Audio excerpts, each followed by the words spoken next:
mesa directiva de las escuelas públicas de Milwaukee. Si desea escuchar esta reunión en español, por favor llame al 312-626-6799 e introduzca el número de reunión 832-0725-4267, seguido por el símbolo de número.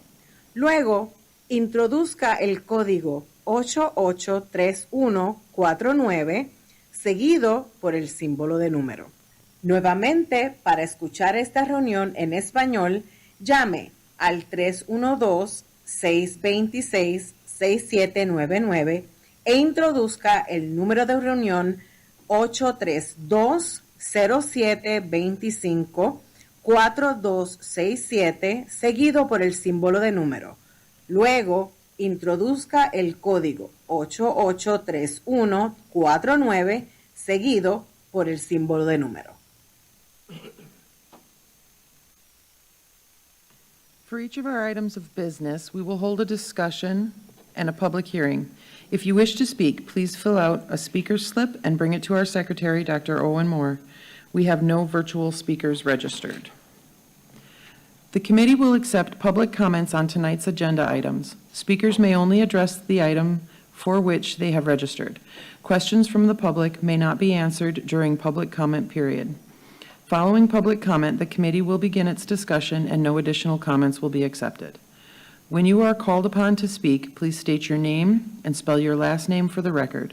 For the sake of fairness and to give everyone a chance to speak, the chair reserves the right to limit the length of time allowed to any one speaker.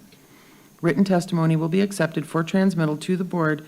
Send this testimony to the Office of Board Governance, P.O. Box 2181, Milwaukee, Wisconsin 53201, 2181, or fax to 414-475-8071, or email to governance@milwaukee.k12.wi.us. Just as a reminder, Robert's Rule of Orders dictates that all comments, questions, and requests should be directed to the chair of the committee, who will determine the most efficient way to address them. The board appreciates and encourages stakeholder input and assumes that members of the public will participate in a civil manner. Conduct that prevents the good order of the meeting will not be tolerated. Anyone who engages in behavior that persistently disrupts the meeting may be removed from the meeting. Anyone ejected from the meeting may continue to listen to the meeting or access the agenda items online. However, the individual will not be allowed to rejoin the meeting. Finally, no one other than members of the board, designated staff, and those who have been invited to present or participate in items of business will be allowed on the stage before, during, or after meetings of the board and its committees. Finally, for our listening audience, if you wish to access this evening's agenda items and attachments online, you may do so by visiting the Meetings, Agendas, and Minutes page of the MPS website. Now let's begin. Madam Secretary, item 1. Madam Chair, item 1 is report with possible action regarding art education. This is an informational item, and although it has been noticed for possible action, no action is required. Would the administration please present the item? Good evening, Vice Chair Vanoy and members of the committee. Paulette Chambers, Chief of Staff, sitting in for Superintendent Casales. Joining me this evening is Dr. Deborah Bowling to share our semi-annual art education report. Following the sharing of this report, we will be happy to answer and address any questions that you may have. Dr. Bowling. Vice Chair Vanoy, members of the committee, Dr. Deborah Bowling, Manager of Fine Arts, here tonight to present the wonderful things that have occurred so far this school year and to give you a little bit of an insight as to what we are looking forward to for next year. So right now, we're going to be looking at increasing academic accountability and achievement, as well as developing our staff. The Arts Department follows a strategic plan in all of these areas and feel that student achievement graduation is really brought on with that student engagement that we try to ensure our students have through the arts and providing some creative teaching for our teachers. So for the 2024-25 school year, we'll talk a little bit about that and then give you just a kind of a snippet of 25-26. Those numbers vary now from now till the beginning of the school year just because of people coming in and out, but this is as of today. During the school year, 148 art positions have been filled with arts educators. An additional 14 art vacancies have been filled with our 2 board-approved vendors, Arts at Large and T-Bay. The remaining vacancies existed at Pulaski, Madison, Douglas, Washington, and Hampton.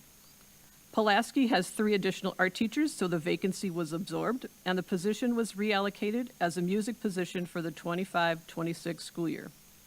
At Madison, one of the 2 art teachers resigned mid-year, and that position has been cut for the 25-26 school year.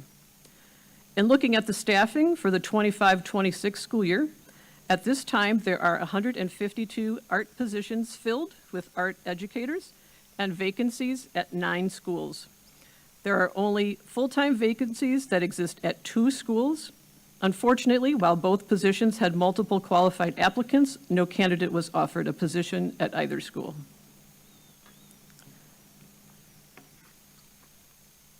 So to give you an idea of what we do in the Fine Arts Office, we are supported with 2 visual art teacher leaders and 2 arts integration teacher leaders.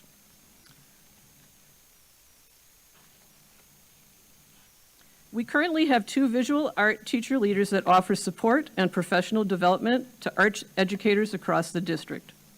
During the 24-25 school year, these 2 leaders have led curriculum development, the creation and delivery of professional development, and provided support to arts educators across the district, in addition to providing coaching support to teachers in 66 schools. Following the student-centered coaching model, the teacher leaders work with all arts educators in years 0 through 3. This includes those who are new to teaching, new to the district, new to their grade level, or international teachers. These 2 coaches see each of their mentees approximately once per week. However, those art educators who earn licensure while on the job require substantially more support. These positions are very important as visual art is the only content area that does not have a dedicated curriculum specialist. My position as the Fine Arts Manager includes the duties of the art curriculum specialist, as well as managing music, physical education, health, and science. We currently also employ 2 arts integration teacher leaders. These individuals have immersed themselves in ambitious instruction to work to provide classroom teachers across the district with creative ways to increase student engagement and formatively assess students in innovative ways, allowing students to demonstrate proficiency in ways beyond paper and pencil tests. Sketchnoting is the creative teaching strategy that was focused upon during the 24-25 school year. Sketch notes are rich visual notes created from a mix of handwriting, drawings, hand lettering, shapes, visual elements like arrows, boxes, and lines.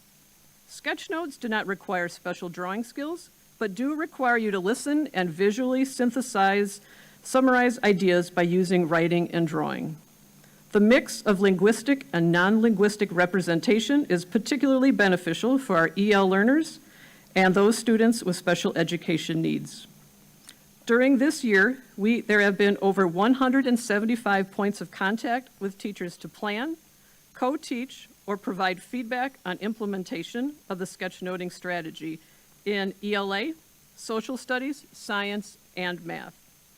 Teacher surveys indicate that using sketchnoting in the classroom has boosted student engagement and improved retention.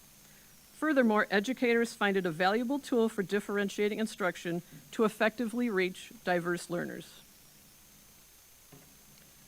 In 24-25, one of the goals for the visual art department is that 60% of visual art teachers will be proficient in the implementation of all 3 levers of ambitious instruction.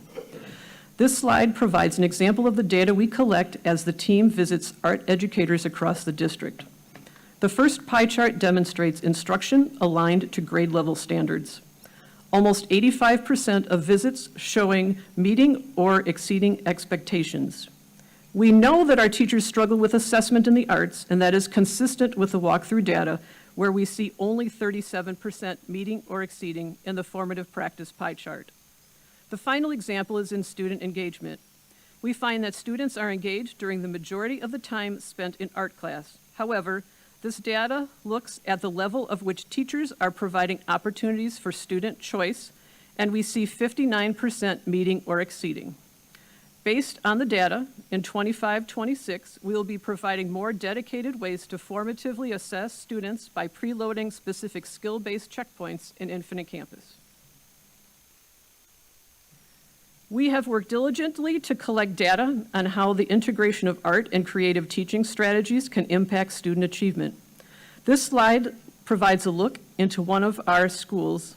At 95th Street School, a professional learning community, PLC, of K-4 through 4th grade teachers received sustained support in learning and implementing sketchnoting through collaborative team planning sessions, co-teaching of integrated lessons, one-on-one instructional coaching, and ongoing feedback on student work and lesson design.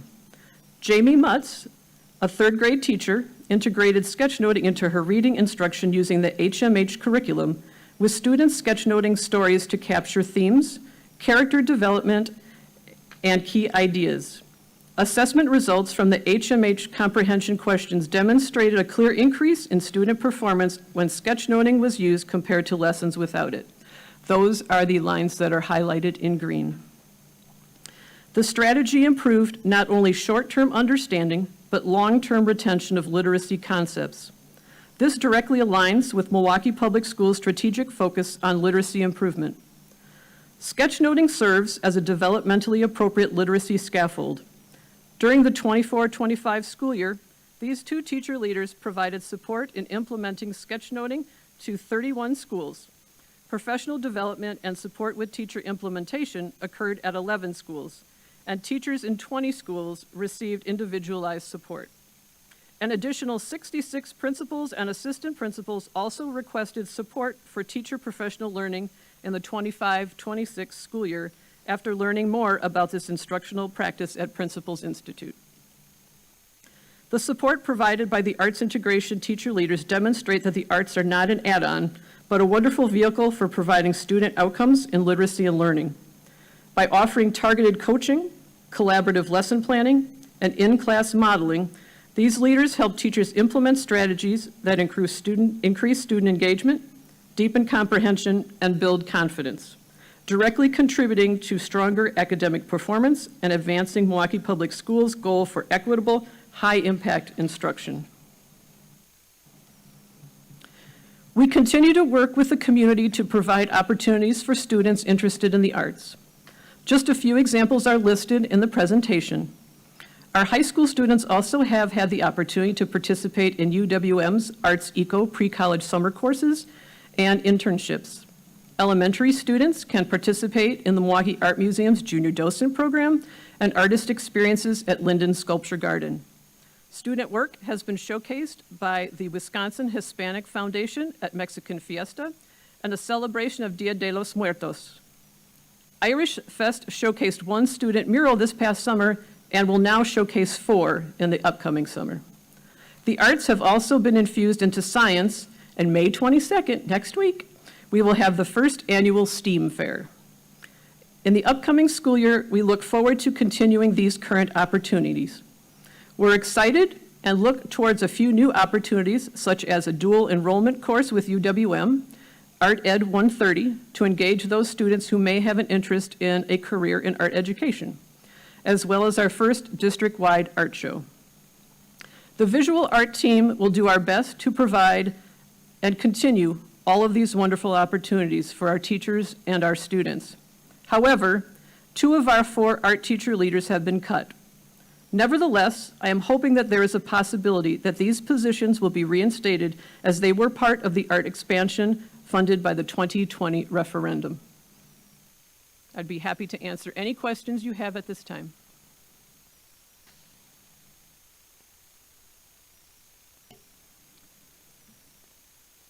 Do any members of the public wish to make comments? Yes. Yes.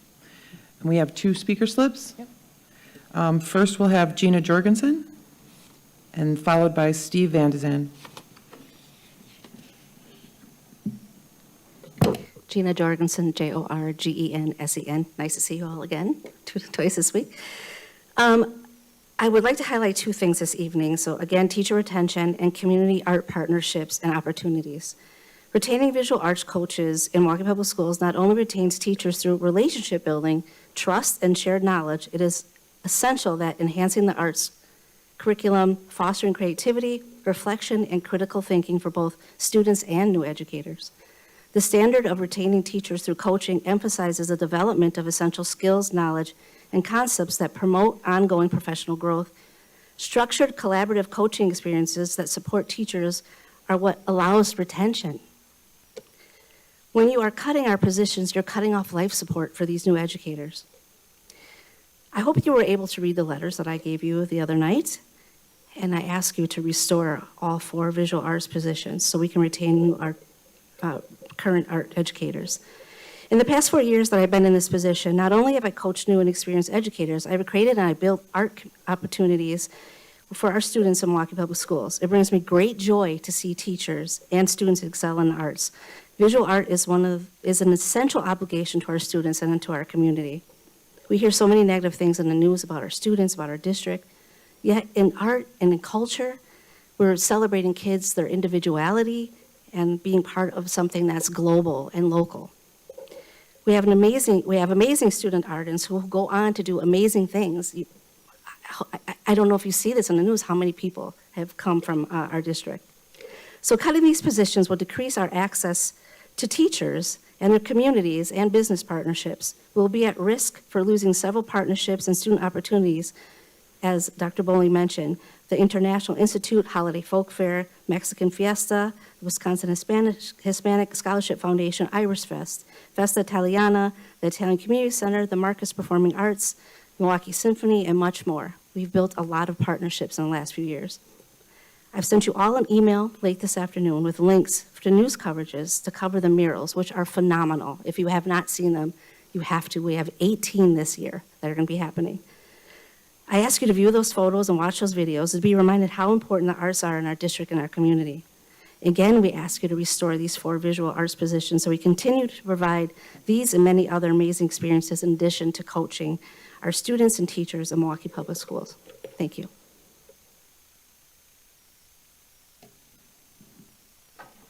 Mr. Vandezan. Good evening, Steve Vandezand, V as in Victor, A-N-D-E, space, capital Z as in zebra, A-N-D-E.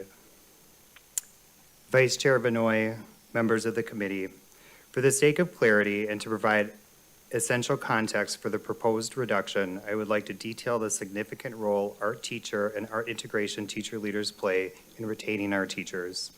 In 2020, we promised taxpayers we would expand visual art programs for students as a result of the $87 million referendum.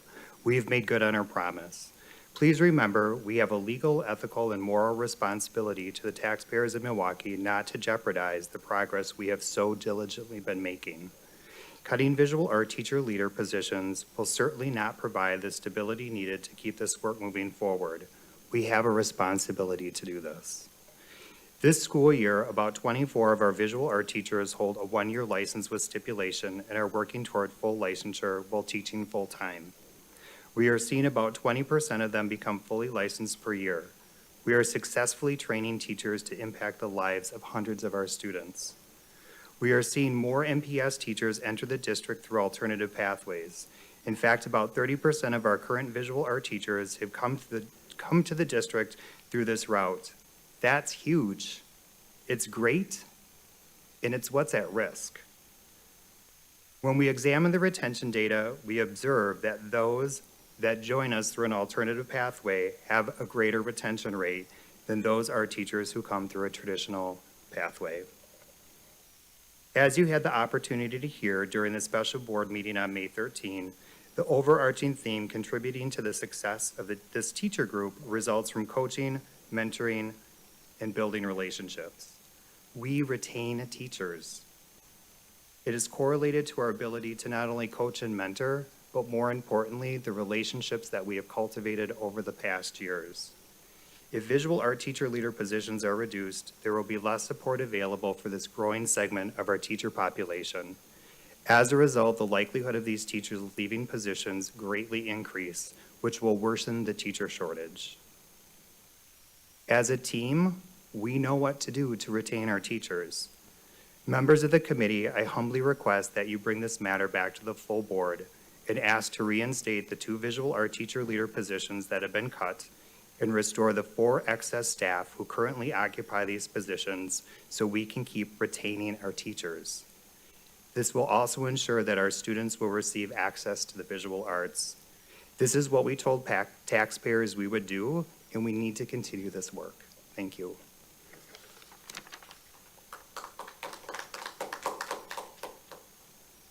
Do committee members wish to make comments or ask questions? Director Ferguson? Thank you, Vice Chair Benoit. I have 2 questions. My first one revolves around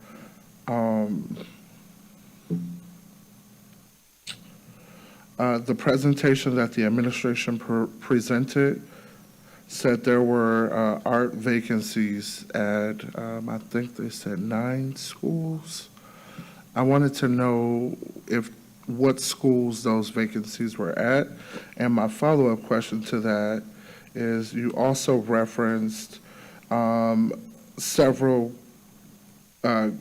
sounds like great applicants who applied, but nobody was offered the position. If you could explain to me why that was.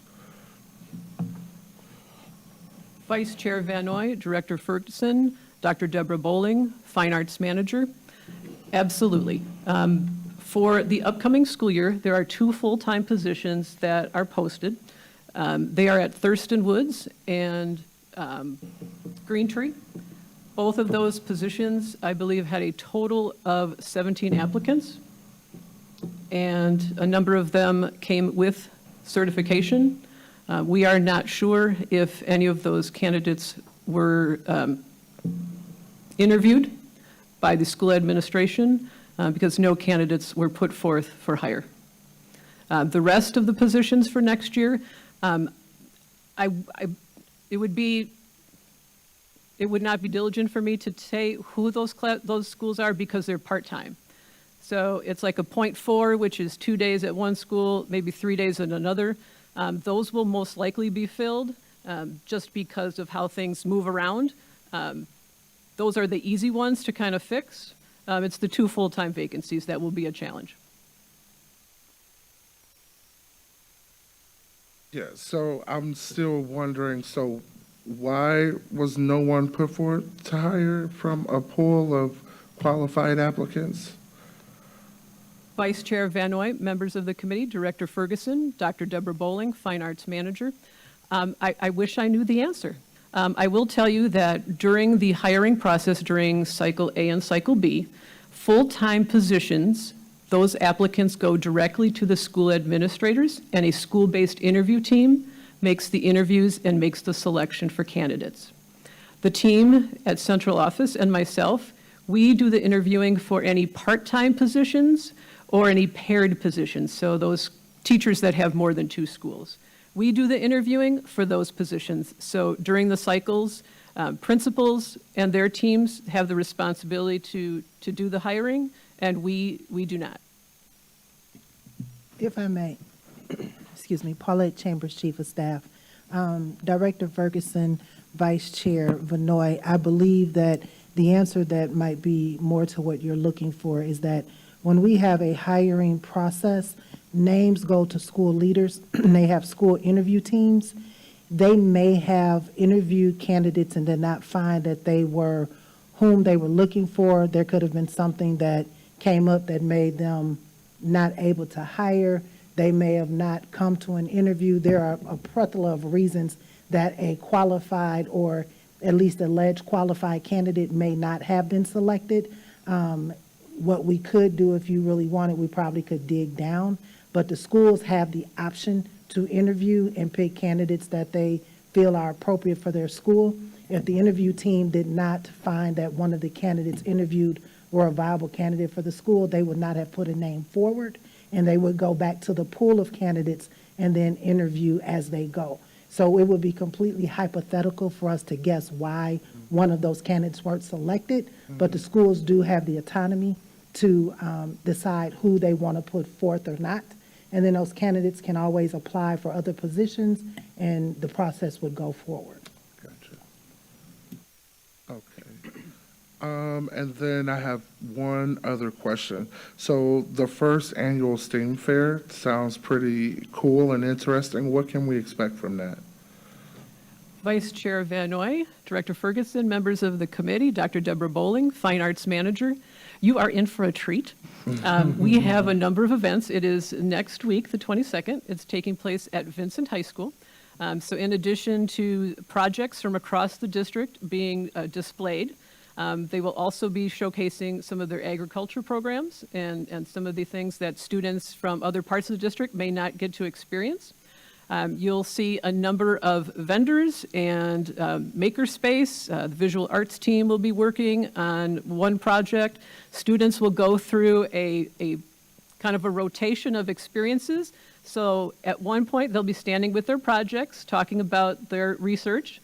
Their projects are judged.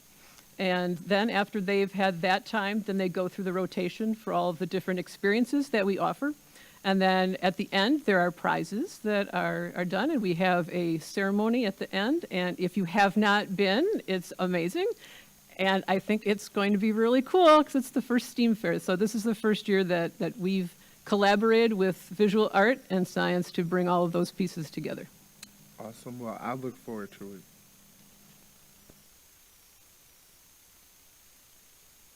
Director Fong? No, nothing? Okay. Do I have to pass this to you? Okay. I'm passing the gavel. Keep that part.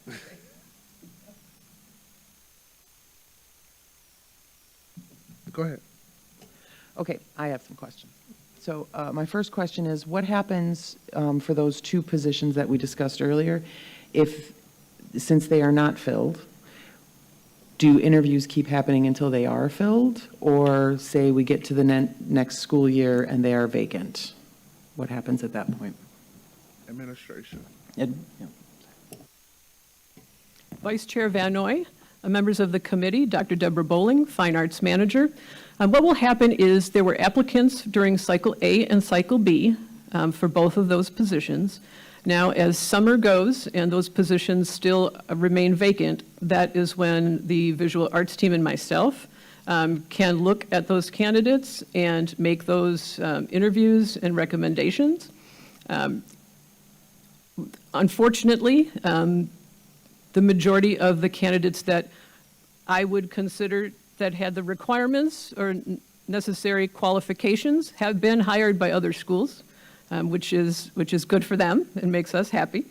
But we'll continue to interview any of those candidates. We typically go through and look and see who has not been interviewed and make sure that we contact them so that we're not missing any candidates because we've known that they sometimes slip through the cracks, but we make sure we contact all of those people as well, and we continue interviewing throughout the summer, all the way up to school starts. If by chance that our positions that are open, then we would use the contracted services of our two vendors to at least provide some sort of artistic experience for our students for next year. Any follow-up? Oh, lots. Okay. So I also wanted to ask about, so the part-time positions, if I'm not mistaken, please correct me if I'm wrong, Ms. Chambers, but we do have a plan to make all our teachers full-time at some point, is that true? Or to have a full-time art teacher in all art and music, is that true? Eventually? Director Vanoy, Paulette Chambers, Chief of Staff, yes, the ideal is that we will have teachers in all of our schools, and I'm going to look to Deb Bowling because that is her level of expertise. Gotcha. However, in places where we do not have people, to what Dr. Bowling has said, that is when we use our vendors to fill the vacancies where we are not able to get staffing. And I believe, Director Bowling, correct me if I'm wrong, but to her point, when we have positions that are part-time, .2, .4, .5, that's when it gets a little difficult to put someone in, and we often have to pull on our vendors in order to fill those positions. Did I miss anything? Vice Chair Vanoy, members of the committee, Dr. Deborah Bowling, Fine Arts Manager. The kind of cool thing about the part-time positions now is that we can actually hire part-time people. Okay. So in the past, it had to be a full-time person, maybe filling 2-3 schools, and that's not the case anymore. So for some of those part-time positions, we actually have them filled with some retired art teachers. So if you're interested, I'm not retired. so we are able to do that. And then we have been working with UWM. So some of those part-time positions that have been filled in this year and last year, many of those are students that are working on certification, and they're doing that on the job. So they are oftentimes in positions that are part-time, maybe 2 days a week, and then are earning their certification the rest of the week. If we're not able to fill with those, then we use our contracted vendors. Okay, thank you. That also brings up another question I have. So having those part-time vendors, it would be great to have more, those 2 positions back, right? So my other question is, what can we do? I don't know if I addressed it to the board or to administration, but what can we do to advocate for those positions, since we do not have fully licensed teachers in those positions? Administration. Director Vanoy, members of the committee, Paulette Chambers, Chief of Staff. The positions that have been cut are part of the superintendent's reorg plan and getting more teachers back into the classrooms. So at this point, anything that we do to change is not something that I can address in this moment, but I definitely can take that information back to the administration and share your thought and your concern, and we can have a more full conversation about the request that you're making. But at this time, it is a part of that structure and getting teachers back into classrooms, and the positions that have been accessed, people can reapply for, and then the positions that have been cut put teachers back into the classrooms. So that is a much deeper conversation than this report. Okay, thank you. Also, I wanted to, as a follow-up, wanted to congratulate you on the cross-curricular. I think that was fantastic, the sketch notes. Those strategies are very important. And again, the STEAM festival sounds fantastic, and the 18 murals. There's a lot of really wonderful things going on, and I think they should be celebrated. Anything else? Thank you, guys.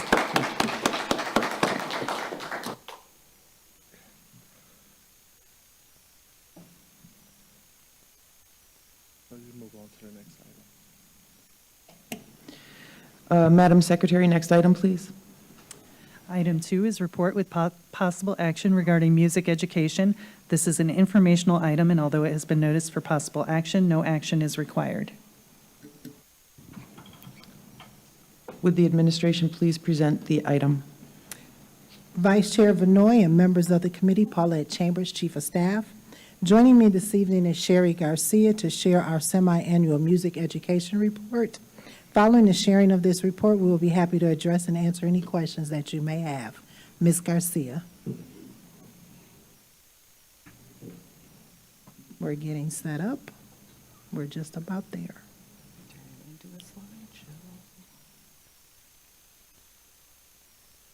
All right, there we go. Thank you, Ms. Chambers. Vice Chair Vanoy, members of the committee, Sherry Garcia, Music Curriculum Specialist, here tonight to present our twice-a-year music education update. I believe parts of my report will touch on all of the 5 priorities for success with an emphasis on increasing academic achievement and accountability. We do follow the strategic plan in the music department, and we focus solely on the student achievement and graduation segment. So an update on our staffing for the 24-25 school year. The chart on the top right is a little small on your screen, but it shows that the growth of music staff since 2020. The 25-26 number is approximate because we are still in the hiring process for the year.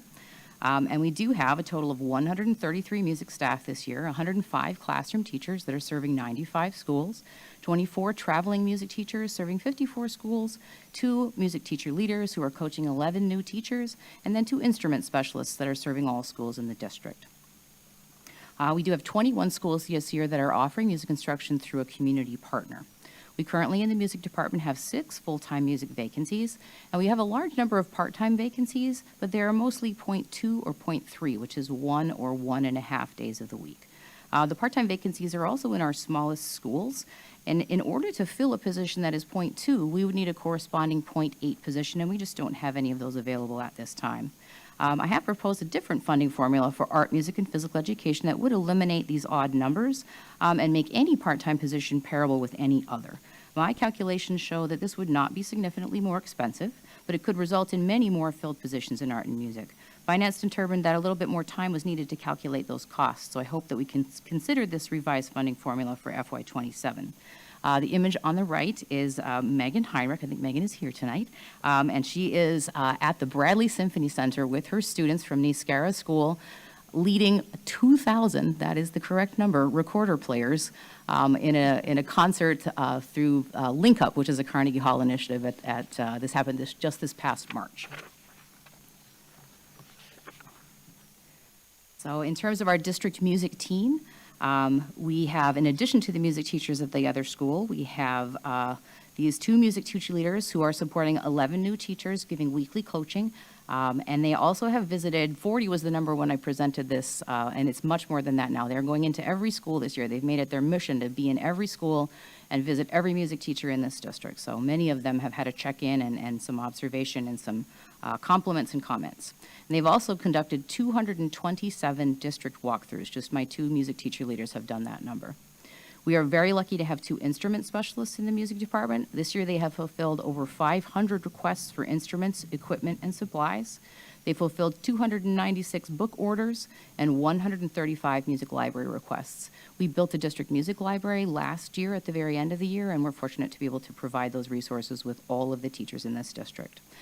In addition to that, my instrument specialists maintain a district inventory of over 7,000 instruments, and they are responsible for the distribution and for the cleaning and the repair of all of those instruments. So we did end up this summer having a crew of music interns that are going to be helping us with the cleaning and the maintaining of wind and brass instruments. We brought a lot of that maintenance work in-house as a cost-saving measure. We purchased a machine a couple of years ago, an ultrasonic cleaner, and you can clean a whole tuba and do some other things in there too, so we'll have a student crew that will help us with that this summer. I think our music team is amazing, and I am grateful for them every day. On the right, you can see the dates for next year's student music opportunities. We've been really pleased with the growth in our drumline competition. Last year, we had 10 drumlines competing. This year, we had 17 drumlines competing, and we really anticipate that in 2025, we'll have even more than that. Rufus King did win again this year, so they will host next year. And then after 2025, the drumline battle will begin a rotation, and we'll be hosting it in various schools around the district. Last year's Wisconsin School Music Association Solo and Ensemble Contest featured over 500 entries with 99 students proceeding to the state level. This year, we had over 800 entries and more than 150 students participated at the state level. The 2026 festival will be held at Milwaukee High School of the Arts. All of these Wisconsin School Association events are free and open to the public. We did hold a WSMA large group festival in April this year. We had 12 choirs, 13 bands, and 8 orchestras that came and performed at the Milwaukee Youth Arts Center. We are moving that event to every other year opposite our biennial music festival, so mark your calendar. The 51st Biennial Music Festival will take place on May 6th and 7th in 2026 at the UWM Panther Arena. Some things we're looking forward to in the 2025 school year. We have increased the number of traveling music teachers. So for the new board members, traveling music teachers travel to multiple schools and deliver instrument or voice-specific small group lessons that support our bands, our orchestras, and our choirs. As a part of our board music policy, there is a required minimum purchase for traveling music hours, and almost every school met or exceeded that minimum this year. As a result, traveling music will increase from 282 hours this year to 425 hours of support in 25-26. Other highlights. Reagan is going to be starting a marching band. You can see the design for their uniform on the right there. Sample uniform arrived and it's been tried on, and the students are very excited about this new opportunity. We have added 2 high school positions for the fall. Pulaski and South Division will be adding a second music instructor. Pulaski already had band and piano, and they'll be adding choir and music technology. South Division currently has guitar, piano, and drumline, and we're hoping they'll be adding orchestra and music technology this fall. We're going to be building a shared music lab at Rufus King, where the visual arts students and the music technology students will have access to the most current technology for their work. And then we're having the piano lab at Milwaukee High School of the Arts is getting an update, and we'll be including 88 weighted key pianos, which is the kind that you want to play on if you play the piano, for all students, and furniture that will allow that lab to be a dual-purpose space for music theory. We're going to be offering a new program at our Saturday music lessons at Hamilton, indoor percussion. We're calling it 414 Indoor.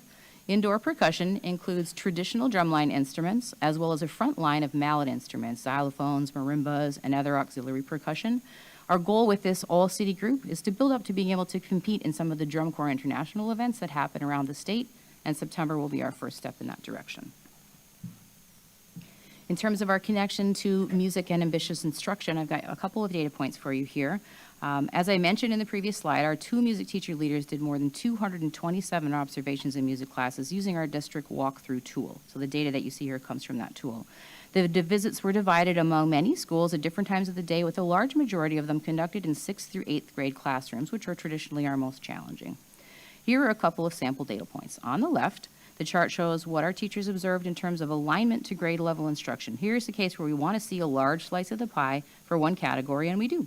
Almost 70% of classes observed met or exceeded expectations for grade level instruction in music. The second pie has a lot of smaller sizes, and that's what we want to see too. So on the right, that chart represents types of differentiation. We can see from this graph that our music teacher leaders observed MPS music teachers using many different strategies to differentiate instruction. I have some more data. At my presentation in October, I talked about a data study for feeder patterns, something I've been working on over the course of this year. The main goal was really to understand where students go to and come from to better align our music programs and put traveling music supports where they could serve the most students. I want our music teachers to make connections and to work together to build continuity for kids with intentionality, and this data should help them to do that. The study results were shared with high school teachers at a professional development session. They're posted in our music teacher Google Classroom. I shared them with the MPS senior team and their regionals, and they're posted in the PLI Google Classroom so that building leaders can have access as well. The big takeaways from this study: schools still get students mostly from their own neighborhoods. Students stay on their side of town, K through 12, with a few exceptions for the specialty high schools. The data tells us that we can support most high school music programs if we support the K-8 and middle schools that are geographically closest to them. The art schools don't really work like that, but let me share a feeder system that is working first. The data on the screen shows Milwaukee School of Languages. It's a 612 school, and it is well aligned. On the left, we have the feeder data for their middle school, Languages Middle School. 86% of students come from language immersion K-5 schools, and 13% come from neighborhood schools near Milwaukee School of Languages. The chart on the right shows us that 91% of MSL's 8th graders just stay there for high school, and about 9% come in from other places for 9th grade. How does this alignment affect music? Students who start at MSL in grade 6 have had robust general music instruction with experienced, long-term teachers in every K-5 school that feeds the School of Languages. So this is true in both the language immersion schools and the neighborhood schools.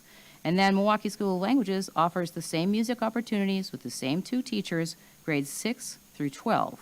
For example, Mr. Titus teaches the students in his 6th grade beginning band that will one day be in his advanced high school band. The School of Languages presented their very first musical this year. It was wonderful, Hairspray. And an all-school production like a musical reflects both growth and the kind of alignment and continuity that we want for every school in this district, every student in this district. We can't turn every school into a 612 school, but we can focus our supports to increase arts opportunities for students. Something else to notice is that Milwaukee School of Languages has about 40 different schools that feed into it altogether. So here's an example of a program that needs a bit of alignment. Milwaukee High School of the Arts, that's the chart that you see on the left there, gets students from about 80 different schools. So a large number of feeder schools is something we expect to see in a citywide school, But note that arts has twice as many theaters as languages, and consider how school culture may be impacted by students coming from 80 different settings. Only 36% of the students at Milwaukee High School of the Arts came from an arts K-8 or middle school. Compare that to MSL, where 86% of incoming students attended a language immersion school. 63% of MHSA students just went to a regular school, and I read that as a good sign that the arts are improving all over the city. We do need to take into consideration that none of MHSA's arts feeder schools have had the same music teacher, for multiple years like MSLs have. In fact, there are currently no arts feeder schools that offer a complete arts program.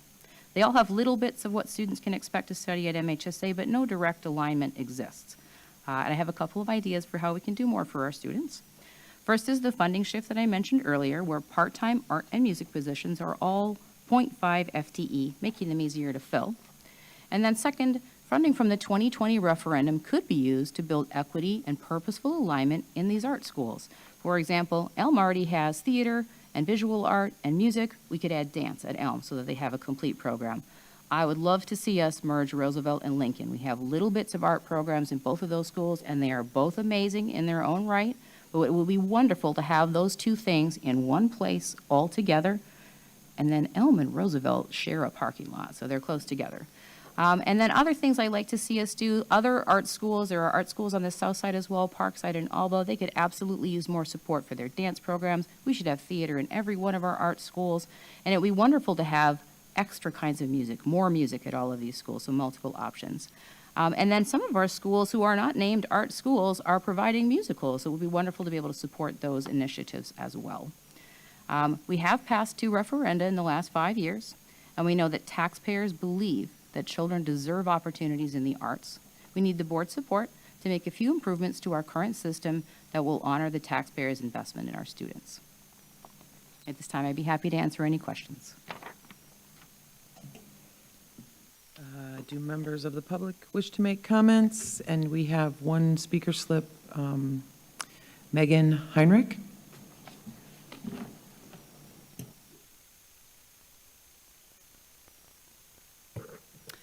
Megan Heinrich, Heinrich,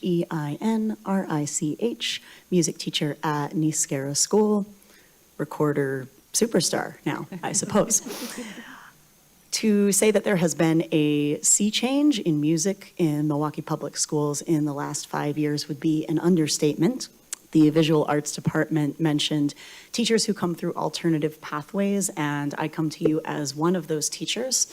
I moved to Milwaukee 13 years ago in the midst of a career as an orchestra education director, never thinking in a million years that my life would lead me to be an elementary music teacher. But the work done by the Milwaukee Music Educators Association and the undertaking of leadership in the music department by Ms. Garcia inspired me to choose MPS.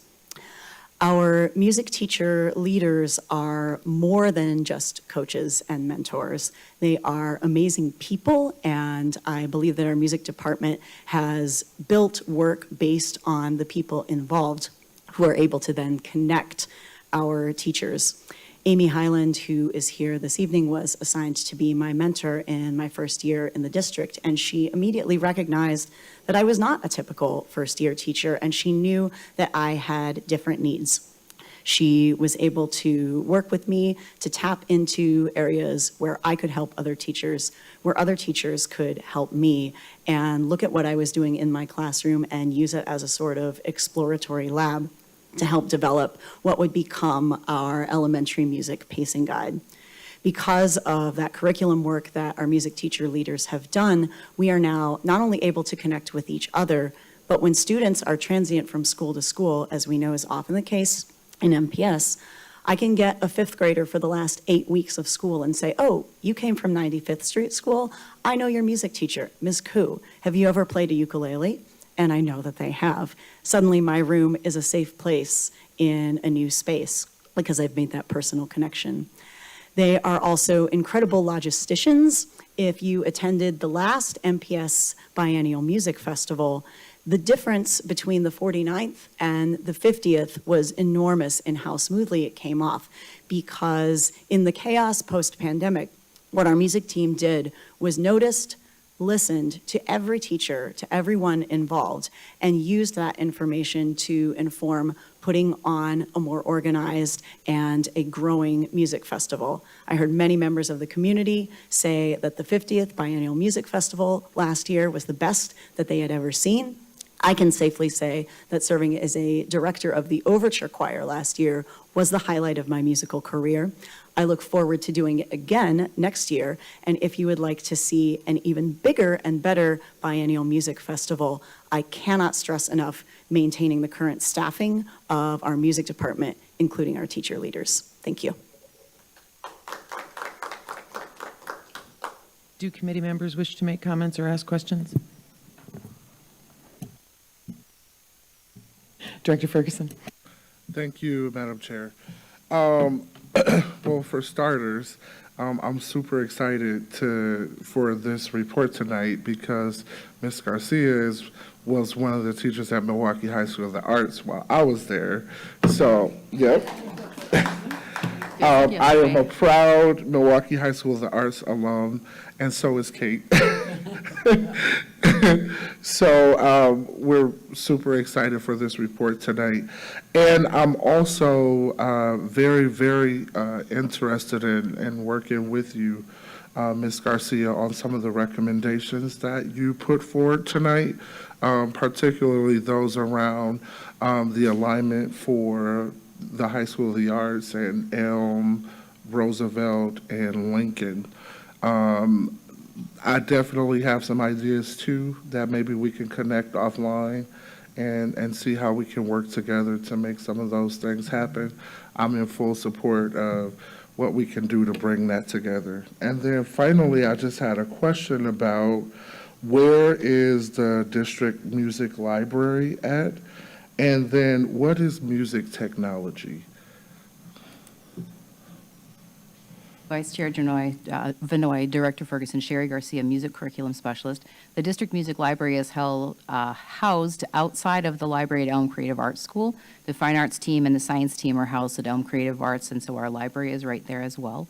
It is digital, so we are able to allow teachers to request materials and then send them out through our museum mail. And we've used it quite a bit this year and expect that next year we'll have greater usage.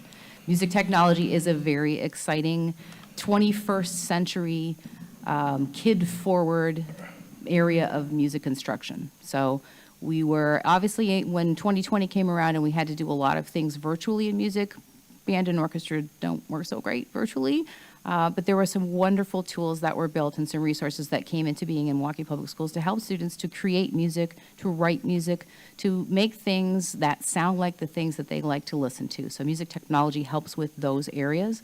We have a couple of different ways of delivering that instruction, a platform called Soundtrap that offers kind of entry level, works with the Chromebook, and is something that is very visual. We actually introduced Soundtrap and music technology in the 3rd grade so that students can have a first experience with it at that time. And then we offer a middle school curriculum and a high school curriculum at various levels for music technology that move into different kinds of software, something called Ableton, which is an industry standard kind of, they're called DAWs, digital audio workstations, that allow students to build beats, build loops, and really be creative in a way that's meaningful to them. Nice. Thank you. Director Fons? Yeah, I mean, looking at your presentation, I thought about our personal experience in my family. Our eldest was at an immersion school at Fratney and then went on to MSL and had wonderful experiences with Mr. Titus, and she wasn't particularly interested in the arts at all. But Titus is an incredible educator at that school and really brought her along in something that she was really uncomfortable. And so that's a real testament.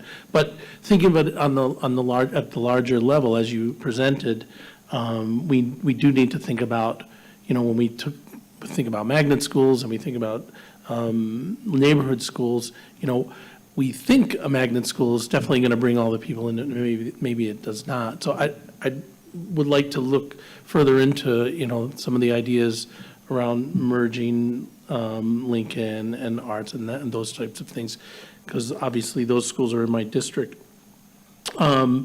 Also, I'd like to give a shout out to the Florentine Opera partnership that my other daughter is taking advantage of this weekend. And again, she knew nothing about, we don't play a lot of opera at our house, but, we certainly have heard a lot of it lately. But tomorrow night, we will be seeing the opera Carmen, and my daughter will be a part of that performance, which is really, really incredible. And not just her, but other students from the neighborhood.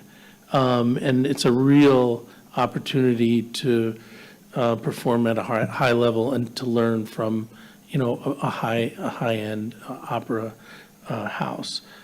So this weekend, Friday and Sunday, you can get tickets for those at the Florentine Opera. And students from Milwaukee Public Schools will be involved with that, including my daughter, which is really quite special. And I think it really does give opportunities to people who wouldn't otherwise, go to an opera, including myself, and other people. So a real shout out to that program in particular, and the junior docent program that is happening at, I don't know if it's just Fratney School, but I know numerous students who are involved with that at Fratney. So those are things that are affecting me and our neighborhood, and should, I would hope, have other students throughout the district should have opportunities to be part of. So thank you. I also have some comments. Do I have to pass it? Yeah. I wanted to say first, I am always very impressed with how our MPS's music department has always been incredibly creative and resilient in the face of a lot of cuts, and I'm always just blown away at how you guys pull it together and do amazing things. So thank you very much. And your presentation was very impressive. I loved the differentiation, because that's kind of one of my specialties. And absolutely beautiful. Thank you for that. And I also do think the board does need to discuss further your proposal for raising the part-time, because that makes perfect sense. A 0.2, what? Like that doesn't even, it should at least be 0.5, I think. I agree with you 100% on that. I did want to ask a question about the 2020 referendum. It was mentioned twice, and I don't know about that. I'm new, so if somebody could explain that to me and how that ties into because you had mentioned it for the cutting of the positions, but yet those were funded by that, and then you mentioned it again. So if you guys could give me a little more clarification on that. Administration. Vice Chair Denoy, Sherry Sherry Garcia, Music Curriculum Specialist. The 2020 referendum was passed following the art and music policies that were passed by this board in 2019. So this board passed art and music policies agreeing to put art and music back into schools before we knew the funding existed. And then in 2020, during that pandemic, the amazing people of the city of Milwaukee came out and voted, because they wanted those opportunities for the students in this district. So that referendum is what's allowed us to increase the positions in each of these schools, to have the ability to have supplies and materials and the things that, you can't just start a music and an art program with nothing, right? There are a lot of things that are required for that, and we're very grateful to the people who voted for that referendum that allows us to do that for the children of this city. So that's the one that's funded the expansion. We did it in phases. We had a few each year until we've reached the point now where we do have positions available in each of the schools, commensurate with the size of the school. So there's a question previously about a 0.2 or a 0.3. Right now it's based on enrollment. So if your school is very small, then the position that you would have at your school, you would be a 0.2 might be sufficient, but certainly a 0.5 would be more effective, and we'd be able to pair that with another school. Part of the art and music board policy that was passed also indicates that teachers should just be in 2 schools. So having a teacher going to 5 different places 5 days of the week isn't practical, and we knew that. And so when the board passed the policy in 2019, it included that our art and music teachers would only be in 2 schools as a maximum. We do have a number of teachers filling those positions who really like them and enjoy that style of work, so that's something that we hope to continue. And they also, the referendum itself is part of the funding that allows us to have music teacher leaders and allows us to have the art teacher leaders. Any follow-up? Okay. Go. You can tell her to go on to the next item. Madam Secretary, next item, please.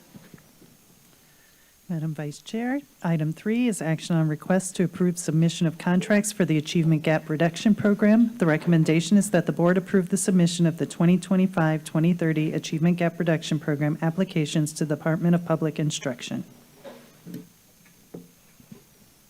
Would the administration please present the item? Vice Chair Vanoy and members of the committee, Paulette Chambers, Chief of Staff. This evening, the administration is requesting your approval for the submission of the 2025-2030 Achievement Gap Reduction Program application to the Department of Public Instruction. Joining me is Allison Foyer and Chrissy Washington to highlight the parameters of the application. Following the sharing of this information, we will be happy to answer and address any questions that you may have. Ms. Foyer? Good evening, Vice Chair Vanoy and members of the committee. Allison Foyer, Early Childhood Supervisor. The information that I'm sharing this evening pertains to the renewal of and continuation of Milwaukee Public Schools' 5-year contract with the Wisconsin Department of Public Instruction. The Achievement Gap Reduction Program spanning the fiscal years from fall 2026 through spring 2030. To provide background, the Achievement Gap Reduction Program was established in the 2015-16 school year. The Achievement Gap Reduction Program was fully implemented at the beginning of the 2018-19 school year after transitioning from the SAGE program. The purpose of AGR is to improve academic achievement and decrease achievement gaps. It allows a participating school to meet the obligations of its 5-year contract by implementing one of 3 strategies or a combination of these strategies in every kindergarten through grade 3 classroom. One-on-one tutoring, instructional coaching for teachers, or maintaining a small class size of either 18-1 or 30-2. For the Milwaukee Public Schools District, the following school improvement strategies are implemented within 63 traditional schools and 1 non-instrumentality charter school. Instructional coaching for teachers provided by a licensed teacher in grades K-5 through 3rd grade is 1 strategy, and maintenance of 18-1 or 30-2 classroom ratios in K-5, and provision of professional development in small group instruction.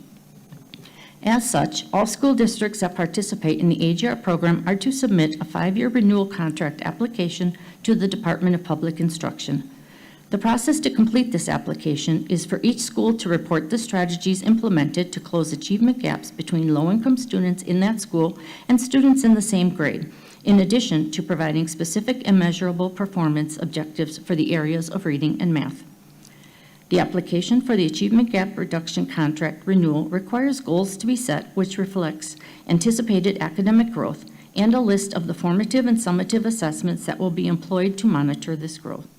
For example, the Ames Web Screener for Literacy will serve as the primary data source for tracking and measuring growth in reading skills. However, MPS lacks a common data point in mathematics across K-5 to 3. Therefore, data results from counting collections for K-5 to 2nd grade and forward assessment for grade 3 will be utilized.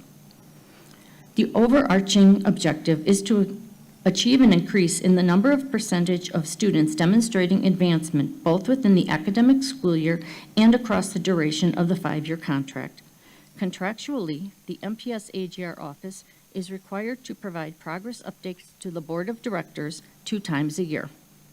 As such, once the renewal applications are completed and the board approves the submission of them, the AGR 5-year renewal contract applications will be forwarded to the Department of Public Instruction by June 15th, 2025 deadline. This concludes the overview for this item. At this time, the administration will respond to any questions you may have. Thank you. Do any members of the public wish to make comments? We have no speaker slips on this item. Do committee members wish to make comments or ask questions? Director Ferguson? I motion to approve the submission of contracts for the Achievement Gap Reduction Program.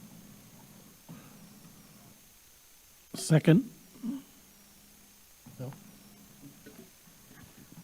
On Director Ferguson's motion to approve the submission of the 2025-2030 Achievement Gap Reduction Program applications to the Department of Public Instruction, Director Ferguson, Aye. Director Fons, Aye. Chair Vanoy. Aye. That's 3 ayes, 2 excused. The motion passes. Madam Secretary, next item, please.